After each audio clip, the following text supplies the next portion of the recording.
न अस्वै विद्युत न तन्यतुः सिषेधनायाम महिम अकिरत हृदुनिम च इंद्रः च यत युयुधाते अहि च यत अपरिभ्यः मघवा विजिज्ञे। न इस तक विद्युत पहुंची, न गर्जना, और न वह अव्यक्त शब्द करने वाली वृष्टि जिसे फेंका गया। जब इंद्रियों को वश में करने वाला और अहि युद्ध करते हैं, आय पंचमांश देने वाला, धन संपन्न और अनेकों दूसरी को विशेष रूप से जीत लेता है। यह मंत्र ऋग्वेद के प्रथम मंडल के 32वें सूक्त का यह 13वां मंत्र अर्थात त्रयोदश मंत्र है। अनेकों औरतें भौतिक आकर्षण से, धन संपन्नता से प्रभावित होती हैं। यानी अनेकों जो औरतें जो होती हैं वे भौतिक सुख सुविधाओं से आकर्षित होती हैं। उनको चाहिए गाड़ी, बंगला, इंटरनेट, मोबाइल, अच्छे अच्छे मोबाइल और भव्यता लग्जरी कारें और 5 स्टार होटल जैसे मकान उनको चाहिए। तो उनको भी जीतना है उन धन संपन्न राजनायकों को जो इंद्रियों को वश में करने वाले हैं। उनके दिलों को जीतने के लिए धन संपत्ति, भौतिक सुख सुविधाएं अधिक प्रभावशाली ढंग से कार्य करती हैं। यानी हम उन महिलाओं की साइकोलॉजी को समझते हुए उनको हम जीवन संवारने के प्रयास करें।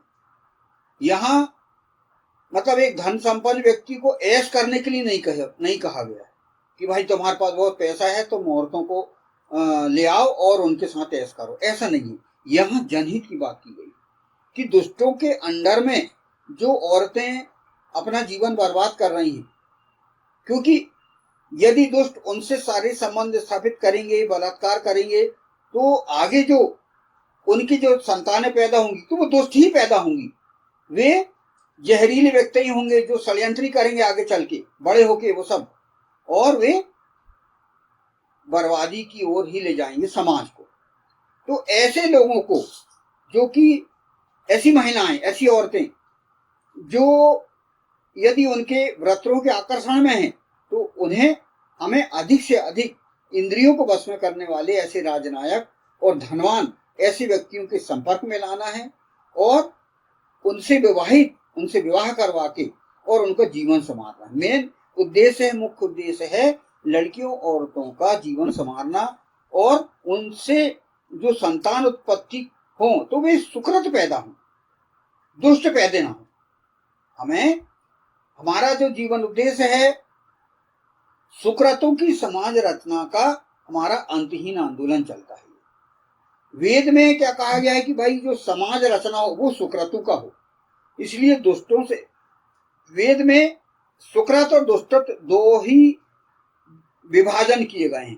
इसीलिए दुष्टों से निकाल के, औरतों को दुष्टों से निकाल के सुकृतों की तरफ लाना है। उसके लिए हम सारे प्रयास करें, उसके लिए हम धन का भी हम लोभ दें, उनको प्रलोभन दें। धन के साथ साथ यहां पर जैसे कि पिछले मंत्र में कहा गया है 12वें मंत्र में कहा गया कि इंद्रियों को वश में करने वाले अश्व पुरुष भी बने और ऐसे जो उनके महिलाओं के काम मनोविज्ञान, महिलाओं के मनोविज्ञान, उनको समझते हुए हमको अपने आप को तैयार होना है। जैसे कि पिछले 12वें मंत्र में कहा गया था, उसमें राज्य नायक को इस प्रकार अपने आप को तैयार होना है। और जो नारियां हैं, महिलाएं हैं जो अत्याचारग्रस्त हैं, उनको निकाल के सारी सुविधाएं देते हुए उनको विवाह के बंधन में बांध के और सत्पुरुष पैदा करना है और समाज को सत्कर्मों से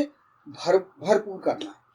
दुष्कर्मों से प्रभावित ना करके, दुष्टों से निकाल के, ऐसे व्रतों से बाहर निकाल के हमें अच्छे पुरुषों को सौंपना है। यहाँ इस मंत्र में यह बात चल रही है। आगे यहां पर कहा गया है, जिन औरतों का दिल इंद्रियों को वश में करने वाला, सूरवीर, आज्ञाकारी ईश्वर का न जीत सके, उनका दिल ऐसा दानशील धनवान आज्ञाकारी जीत सकता है। यानी हर प्रकार से उनको उनका जनहित करना, उनका हित करना है महिलाओं का, औरतों का, जो कि दुष्टों के कैद में थी। हर प्रकार से उनको निकालना है, उनको वहां से निकाल के और हमें सत्पुरुषों के समाज में शामिल करना है, ऐसे जो कि धनवान हो और वीर संपन्न हो। वीर संपन्न मतलब अश्व पुरुष। तो उन्हें, तो यहां पर बात चल रही है समाज को सुकृत बनाने की। तो उससे हम राक्षसों से धर्मयुद्ध करते हुए हम सारी सुविधा का हम उन्हें भरपूर कर सकते हैं। यानी एक यहां पर एक वेद में नीति बताई गई कि कार्य नीति क्या होना चाहिए। कार्य नीति चल रही यहां पर कि उन्हें क्या कार्य नीति अपनाना है। वेद औरत मनोविज्ञान और काम मनोविज्ञान का भरपूर प्रयोग कर ऐसी औरतों एवं उनसे उत्पन्न संतानों का जीवन सुखमय बनाना चाहता है। हर प्रकार से औरतों का जीवन सुखमय होना चाहिए। इसीलिए औरत मनोविज्ञान और काम मनोविज्ञान से संबंधित कई ग्रंथ हमको मिलेंगे। काम सूत्र, जो कि भगवान नंदिकेश्वर ने तैयार किया है, उनके माध्यम से उनको पढ़ के व्यक्ति तैयार होके और अपने आप को औरतों के मनोविज्ञान को समझने के लिए तैयार हो सकता है। और भी कई ग्रंथ हैं ऐसे जो कि हमारे जो है समाज में पाए जाते हैं।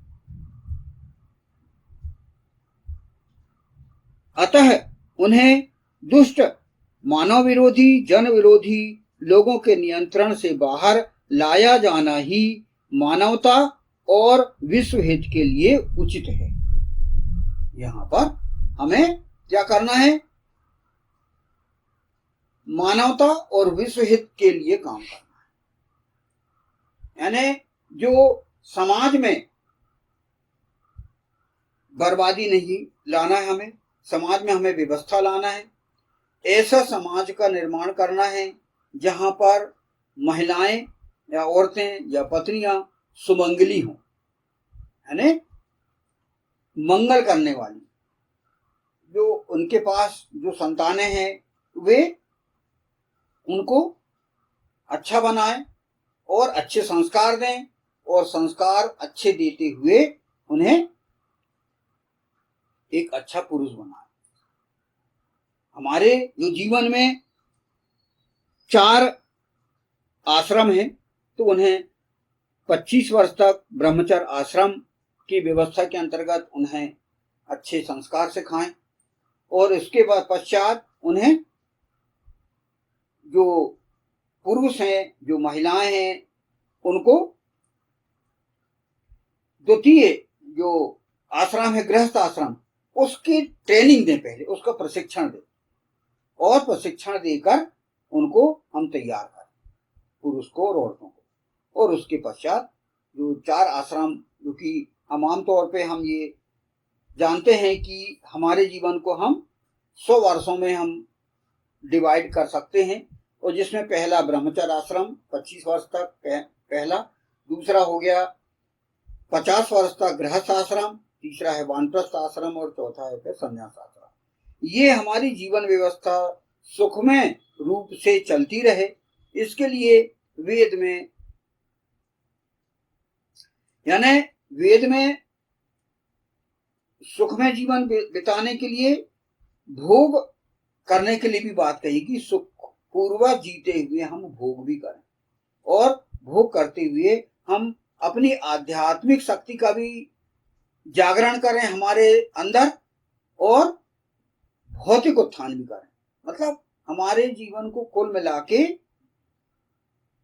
सुखपूर्वक जीवन जीने का रास्ता हमें लोगों को बताना है, और जो दुष्ट लोग हैं उनकी दुष्टता के स्वभाव को पहले हम समाप्त करें, और फिर यदि वो दुष्ट दुष्टत्व उनका समाप्त नहीं हो रहा है तो उनको दंड दें, इतना तक कि यदि वो सुधर ही नहीं रहे तो उनको मृत्यु दंड तक भी दिया जा सकता है।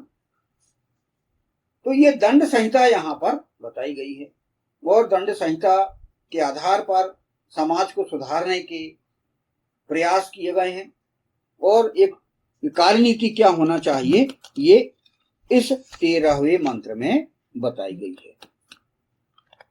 13वां मंत्र को हम समझें और हमारे जो जीवन में जो कठिनाइयां आ रही हैं उनको हम दूर करें।